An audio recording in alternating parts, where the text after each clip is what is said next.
ব্যাপারে আমি সাথে সাথেই কথা বলেছি, সবার আগে কথা বলেছি। আপনারা অনেকেই আমার টাইমলাইন ফলো করেন, সেখানে গেলে পেয়ে যাবেন। আমি স্পষ্টই বলেছি এটা জনগণের প্রতি সুবিচার করা হয়নি, এটা জনস্বার্থ বিরোধী। পেট্রোল, অকটেন এবং ডিজেলের কেরোসিনের দাম, ডিজেলের দাম বাড়েনি। কেরোসিনের দাম বাড়ার মানে হচ্ছে সরাসরি এই করের বোঝা জনগণের ঘাড়ে চাপানো। কারণ মালিকরা যারা ব্যবসা করে তারা কি বাড়তি পয়সা তাদের পকেট থেকে দেবে? তারা জনগণের কাছ থেকে এটা আদায় করবে। জনগণ সবাই গাড়ি চালায় না এবং সবাই ইন্ডাস্ট্রির মালিক না, কিন্তু জনগণ সবাই জিনিসপত্র কিনে খায়। ওই গাড়ি চালক যারা, তাদের গাড়ির যখন পরিবহন ব্যয় বেড়ে যাবে তখন জিনিসপত্রের দাম অটোমেটিক্যালি বাড়বে।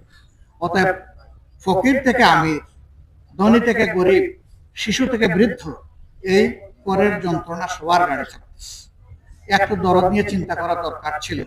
এই কেবল গত মাসে 8 থেকে 12% বাড়ানো হয়েছে দাম, আবার এক মাসের ব্যবধানে আবার সে প্রায় 5 টাকা করে 3টা আইটেমে দাম বাড়ানো।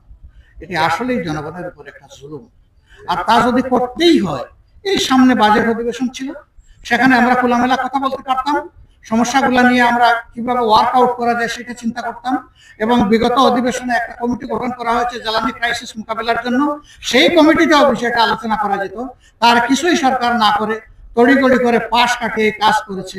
এটা আমরা মনে করি জনগণের সাথে একটা প্রতারণা। জনগণের নির্বাচিত পার্লামেন্টের অধিকার পূর্ণ করা হয়েছে, সেখানে আলাপ করে এটা করলে তখন জনগণও বুঝতো তার কতটুকু করা দরকার। আর আলাপ যখন হতো তখন ন্যায্য কথা সেখানে আলোচনা হতো। সরকারও বাধ্য হতো ন্যায্যতার ভিত্তিতে একটা চিন্তা করতে, হয় সিদ্ধান্ত নিবে অথবা সরে আসবে।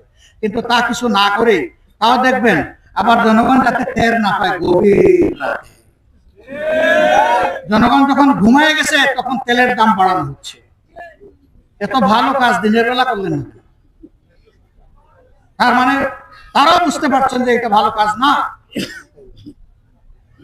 আমরা আমাদের প্রিয় দেশকে দেখে রাখবো।